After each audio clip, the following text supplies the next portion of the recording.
For 90.5 The Flava Station, I'm Janelle Ismay. I'm here at the Charles Winterwood Theater speaking with two of the stars of their Essential Theatre production of Thoughts of a Colored Man, Jay and Q. How are you guys doing today? Good. I'm good. Okay, great. Can you guys tell us a little bit about the show just to start off? Okay. Well, it takes place in Brooklyn. It's current time. It follows like 7 men, all emotions, I guess you could say. And it takes place in one day, and it's kind of just like little vignettes into like aspects of their lives throughout the show. Okay. Yeah. Just to piggyback off what he said, it just encapsulates just what the average black man goes through on a day-to-day basis, and how we have to overcome, how we endure through all these hardships on a daily basis. Okay, and what characters do you guys play? I have the blessed opportunity to play Love. I'm playing Happiness. Okay, so what was the process of creating you guys' characters for you? I feel like the process of creating my character, at least, was trying not to make him a caricature and actually giving him depth. Because at the end of the day, even though that we are all portraying a certain feeling or emotion, we represent like an individual person at the end of the day. So finding like the little nuances that that separates me from just anybody else on the stage, because it could have been real easy. I could have just been like a real lover boy, just like, but being able to ground him to show that I'm just as a man as anybody else is. Kind of similar to what he said, like just trying, since I am playing Happiness, I'm trying not to just go like happy-go-lucky type of caricature. So like he said, just trying to like ground him and showing that like, although my character is Happiness, I'm going through things, and it's like, although I present the persona of happiness, like there's other stuff going on and trying to portray that, so. So I know this production is like talking about mental health and black men. So what do you want the audience to be able to take away, especially on a college campus? My goal that I want every black man or just black individual that comes see this show to just take away is that it's okay to show love. You know, like I understand that we live in a day of age where we can't wear our feelings on our sleeves. We have to have a poker face on at all times.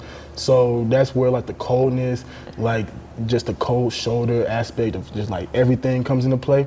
So just knowing that, letting everybody know that it's okay to be vulnerable. It's okay to show another emotion besides being a hard body exterior. So yeah. Again, it's kind of similar to his, but just because the character work we all did together, I feel like one thing I really want everyone to take away from it is it's okay not to be okay. Like, it's okay not to be happy, not to put on that front every day, because that's what my character is doing. He's pretty much consistently just putting on this front of happiness to skate by, and we see the toll it takes on him. So just to let people know it's okay to like take some time, not be happy for a little bit, but yeah. Did working on the project and working on your characters, does it have like a personal effect on you guys? For sure. For me, I can say like my main I guess obstacle in the show is that I don't really feel a connection to the community because of how he grew up. So like I kind of related to that, so it's been like interesting to like kind of go into that and find the similarities and kind of compare them to each other, and it's making me like see like how my perspective is different because of how I grew up and things like that. So yeah. Yeah, I would say, because I always have like this internal battle on if I am showing too much kindness, just like in life. Like if I am showing too much kindness, do I need to be more stern? Do I need to be more hard on people in order to get by? So just like being Love, it made me realize that it's okay for you to let your guard down, for you to talk to your homeboys about how you really feel, Like you don't have to always just talk about sports, or you don't have to always just talk about something that's going on in your life. Like you can really have a real deal sit down conversation with some of your closest friends and be able to articulate how you feel. So yeah, and that's something that I'm also working on as a man, just being able to express myself genuinely. So,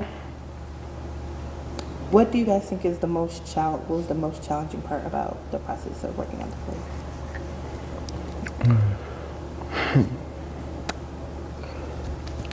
I can say for me, one thing that like I never really understood until it happened is that they say playing characters that are similar to yourself are the hardest ones to play because they force you to like look into like yourself really. So that's been like the hardest part, trying to like break through those walls and things that like I may have put up, and like trying to like really dig into like why I do certain things and how that translates over to the character. So that's been one thing that's been like a struggle, but I feel like through the process, like through talking to my directors and professors, I've been able to like kind of get through it. So yeah, honestly, same. Like Love's arc throughout the whole story is very similar to one part in my life where I don't want to say too much, but me and Love, we did go through similar traumatic experiences, and like Jay said, it's really hard to like really go into a character that closely reflects you, because then you really have to start peeling away stuff in the back of your mind that you put away, and it's just like you have to deal with it. You have to face this so we can authentically portray these characters on stage. So. Okay, I'm gonna shift gears a little bit, lighten up the mood. For sure, Do you for guys sure. have any like before show rituals or anything like that? oh, we have a lot actually. We do. One, we typically try to like pray together, warm up together. That's one thing. We do the we breathe Yeah. like before every rehearsal. We have like a breathing ritual where we like 4, 7, 8s, where you breathe in for 4 seconds, hold it for 7, and you exhale on 8, and it really helps you focus on whatever you're about to tackle. We obviously have warm-ups, and in those warm-ups, we're as goofy as we can be, because we know the moment we get on this stage, we have to deliver some very hard truths. So we just try to keep it as light as we can. What would you guys say was the most fun part about putting this together?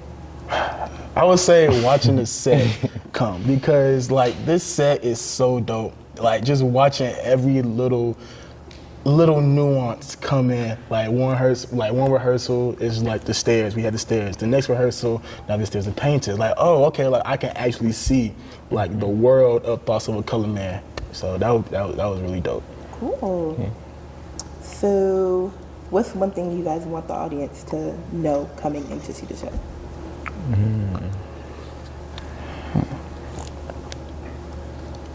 Okay, so I feel like for me, when I first heard of the show and I heard like the premise of it, it kind of reminded me of like Inside Out. Yes. But it's not. Like those, I feel like with those characters, they say who they are, and that's kind of like how they portray themselves through the whole thing. But I feel like in this show, even though we are named Happiness or Love or whatever other character, like we show so much more depth than just what our names are. And I feel like,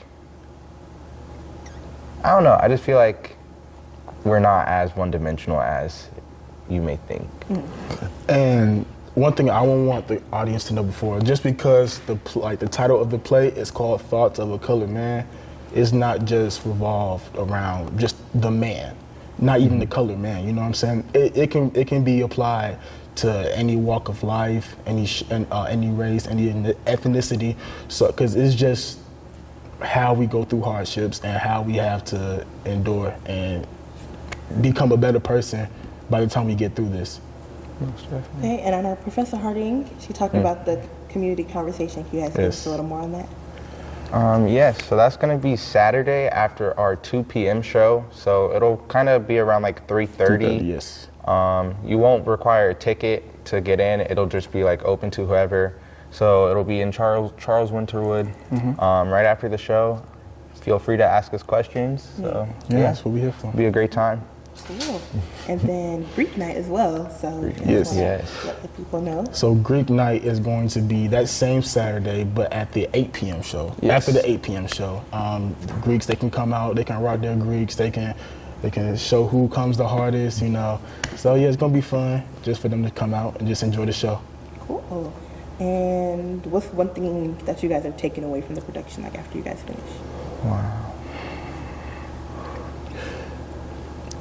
To me, just that community, like the black community is something that is like really strong that I feel like we should still keep what do we call them? The recipes. Yes. We got to keep our recipes, Yes. you know, and stay together for sure. One thing that I would say that it's okay to demask yourself, you know. We walk around wearing masks, and these masks come with names, i.e. happiness, love, and that's what we show to the public. But it's okay to drop that persona for a little second so you can be authentically yourself, whether you're by yourself or you're with a close group of people. You have the choice and the option to demask yourself and really just be yourself. Okay, and then that was the last question. But you guys want to plug the show for the camera? Yes. Which camera? Right. This one? Okay. We have Thoughts of a Colored Man coming out to you in Charles Winter Road Theater, October 16th through the 20th. We would love to have you guys come out. It's going to be a great show. It's going to be great. Y'all going to be mad if y'all miss it. I know I would. So. I would be mad too, I can't lie. It's going to be a great show. Make sure you guys come.